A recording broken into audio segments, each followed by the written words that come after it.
What's going on, guys? My name is Triforce Addiction. Welcome back to another COD mode video. So today we are going to be reviewing a skin that I didn't really think that we were going to review at all, given the fact that this skin was actually going to be restricted for two different versions of COD Mobile, that of course being the Chinese version and the Garena version. So if you guys have been playing this game for the last few days, you probably have noticed that there are some login rewards for every day that you log in. You get series points for the new holiday armory, but they added this new thing on global, for logging in for 5 days. It was supposed to be 7, but I guess it got bugged to 5 days, which is the Arctic 50 Black Horizon. So yes, this skin was restricted only to the Chinese version as well as the Garena version. We were originally not supposed to actually get the skin, but I guess they decided at the last second to add the skin. I don't know for whatever reason, but maybe it's for the new year. I'm not really that sure, but yeah, we ended up getting a completely different geometry skin for the Arctic 50, which is nice. And that's the thing with this game. They're very stingy when it comes to blueprints. Yes, they give out a lot of free epic blueprints, but not to this type of caliber. Usually, a blueprint like this would be only available in a crate or a lucky box. Of course, there are rare moments, such as anniversary time, where they may give us a geometry type of skin.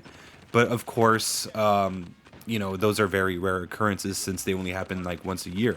So like I said, I'm not really sure as to why they actually released this for global. Again, this is something that they normally never do.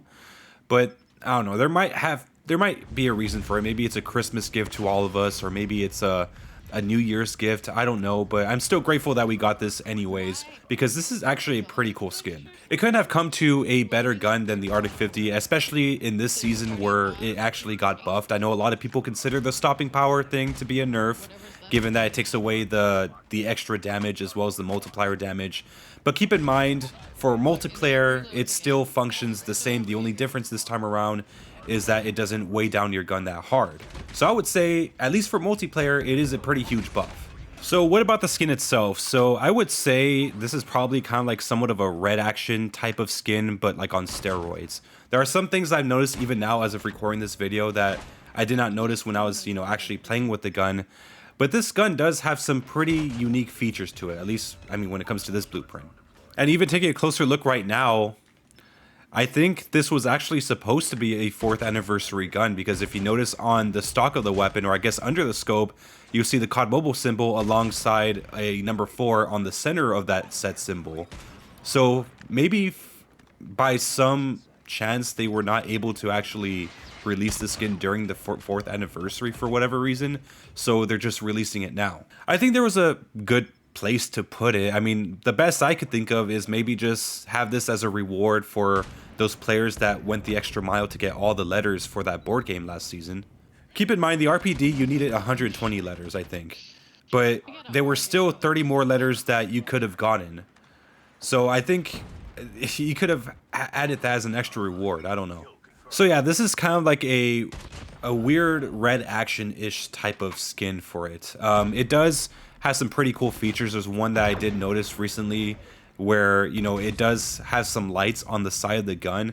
And you could actually notice it a lot more if you inspect it and, the player, or I guess the character, like turns the gun around, inspecting the other side of the sniper. You'll notice the lights are a little bit more prominent. Overall, it's like this... Overall, it's like just a black and red design all over. I'd say it's red action-ish, mainly because of, obviously, the colors. But, if anything, there's a lot more black than red. There are no other special effects with this thing. I think the lighting part is the only thing that's, like, noteworthy with this thing. But, yeah, the design is pretty cool. I would say the sniper is pretty large for the most part. But then again, of course, this is the Arctic 50. It's kind of expected for the scope to be pretty large. But yeah, at the end of the day, I'm kind of glad that this thing came out and we didn't get restricted to yet another skin. I don't know, it seems like Garena and the Chinese version seem to have like the best types of skins that come out. I don't know why, like they always restrict like very unique skins to like those types of things. You guys remember the Girls Frontline skins that were there for the M4 and the ICR? Those were incredible. But we never got anything like that in the game. Keep in mind, Girls Frontline is also, like, you could play it in the US. It's not something that's only restricted in Garena or China. But, of course, they only restricted to those versions. I'm not sure if there's, like, some sort of contract that you know, has them, you know, keep certain skins from us. Maybe that's what it is. But yeah, I mean, we're all playing the same game at the end of the day. So I think we should be entitled to have those types of skins as well. Anyways, hope you guys enjoyed the video. Make sure you leave a like. Make sure to subscribe for some more COD mode content. I'll see you guys next time.